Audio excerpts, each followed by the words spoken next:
जय हिंद विद्यार्थियों, सरला की हिंदी पाठशाला में आप सभी का स्वागत है।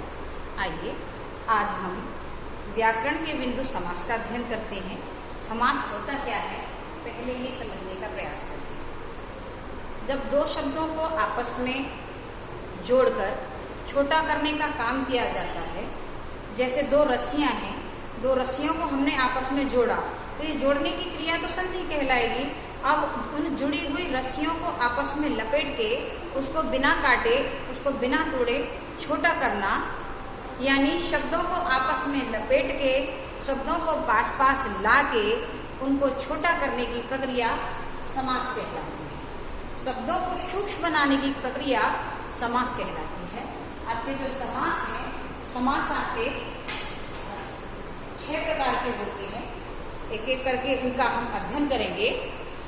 पहला समास में हमारा तत्पुरुष समास, दूसरा समास है कर्मधारय, तीसरा है द्वंद्व, चौथा है द्विगु, पांचवा है बहुब्रीहि और छठवां है अव्ययी भाव। इस प्रकार हमारे 6 प्रकार के समास होते हैं: तत्पुरुष, कर्मधारय, द्वंद्व, द्विगु, बहुब्रीहि और अव्ययी भाव। आइए पहले समास का अध्ययन करते हैं। तत्पुरुष समास की एक विशेषता होती है, इस समास का प्रथम पद कम महत्वपूर्ण होता है। यह द्वितीय पद प्रधान समास होता है। पद का तात्पर्य होता है शब्द, क्योंकि समस्त पद 2 शब्दों से मिलकर बनता है, 2 पदों से मिलकर बनता है। तो इस समास में पहला पद जो होता है वो गौण होता है, कम महत्वपूर्ण होता है, और दूसरा पद अधिक महत्वपूर्ण होता है। इस प्रकार यह द्वितीय पद प्रधान समास है और इसका एक सरल सा फॉर्मूला है, सरल सी पहचान है। जब इस समास के जो समस्त पद होते हैं उनका जब हम विग्रह करते हैं, तो विग्रह करने पर उनमें कारक चिन्ह प्रकट हो जाते हैं। किस प्रकार होते हैं, आइए हम ये स्पष्ट करते हैं।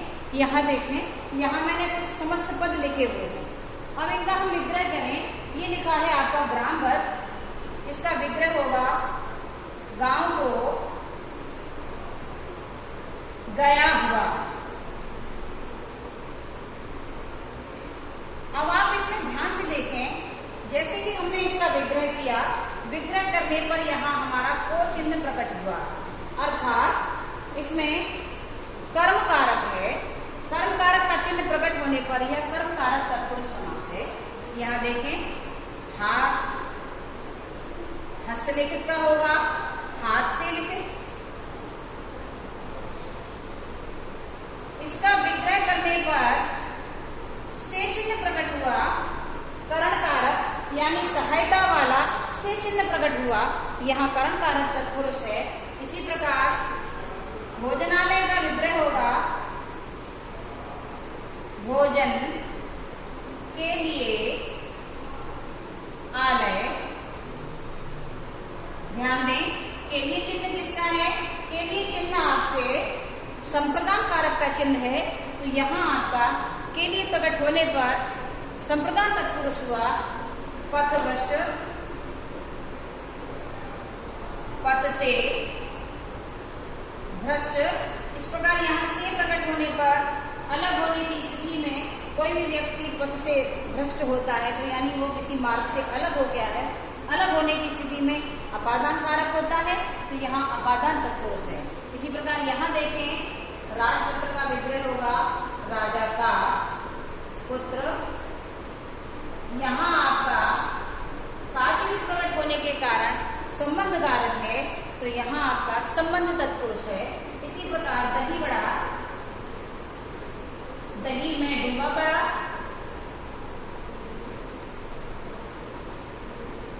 ये देखें, यहाँ में प्रकट होने पर आपका अधिकरण तत्पुरुष है।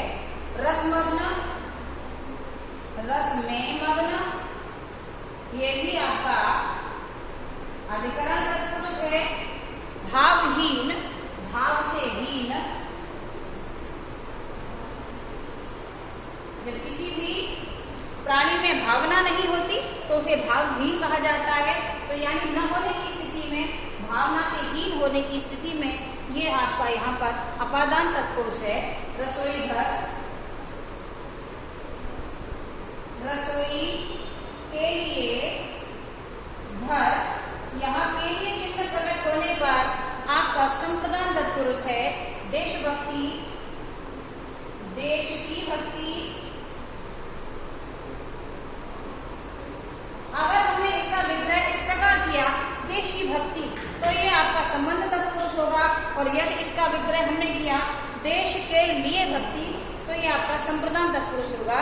तो विग्रह करने पर भी डिपेंड करता है कि ये समास, तत्पुरुष समास किस कारक में जा रहा है। हमें ये याद रखना है कि इस समास की मुख्य पहचान है, जब हम इसका विग्रह करते हैं तो कारक चिन्ह प्रकट हो जाते हैं, और विग्रह न करने की स्थिति में कारक चिन्ह इसमें छुपे रहते हैं। आइए दूसरे समास का अध्ययन करते हैं। हमारा दूसरा समास है कर्मधारय समास। कर्मधारय समास की क्या पहचान होती है? कर्मधारय समास की एक सीधी सी पहचान है कि उस समास का प्रथम पद जो होता है विशेषण होता है, और द्वितीय पद उसका विशेष्य होता है। और विशेषण और विशेष्य होता क्या है? किसी भी वस्तु संज्ञा की विशेषता बताने वाले शब्द विशेषण होते हैं, और विशेषण की विशेषता बताने वाले शब्द विशेष्य होते हैं। जैसे मैंने कहा यहाँ लाल चश्मा, तो चश्मा कैसा है? लाल है। यहाँ लाल इसकी विशेषता है, तो ये चश्मा कैसा है? लाल है। तो ये विशेषण हुआ। और ये लाल क्या है जिसके विषय में बात की जा रही है? चश्मा है, तो ये विशेष्य हुआ। यानी लाल विशेषण है और चश्मा विशेष्य है। इस प्रकार यहाँ मैंने कुछ आपके समस्त पद दे रखे हैं। कर्मधारय समास की पहचान है, इसका प्रथम पद विशेषण होगा और द्वितीय पद विशेष्य होगा। तो नील गाय, यहाँ इसका जब हम विग्रह करेंगे तो आपका पद बनेगा, समस्त समास विग्रह होगा, नीली है जो गाय। विग्रह करने पर पता चला नील क्या था? हमारा विशेषण था, और गाय क्या है? हमारी विशेषण। तो इसका विग्रह करते समय हमें जो और जिसका यूज करना पड़ता है। नीलकमल, नीला है जो कमल। इसी प्रकार भला आदमी, ये भी विशेषण है, भला है जो आदमी। इसी प्रकार महात्मा का होगा, महान है जो आत्मा। इसी प्रकार पीतांबर का होगा, पीत मीन्स पीला होता है, पीला है जो अंबर। अंबर मीन्स बादल भी होता है, और अंबर मीन्स कपड़ा भी होता है। तो यहाँ कपड़े की बात कही जा रही है। हरी घास, हरी है जो घास। इस प्रकार हमने यहाँ स्पष्ट किया कि इन पदों में प्रथम पद क्या है? विशेषण है, और द्वितीय पद क्या है? द्वितीय पद आपके विशेष्य हैं। इस प्रकार सिद्ध होता है कि इन समस्त पदों में कर्मधारय समास है। अगली वीडियो में हम अगले समासों का अध्ययन करेंगे। जय हिंद।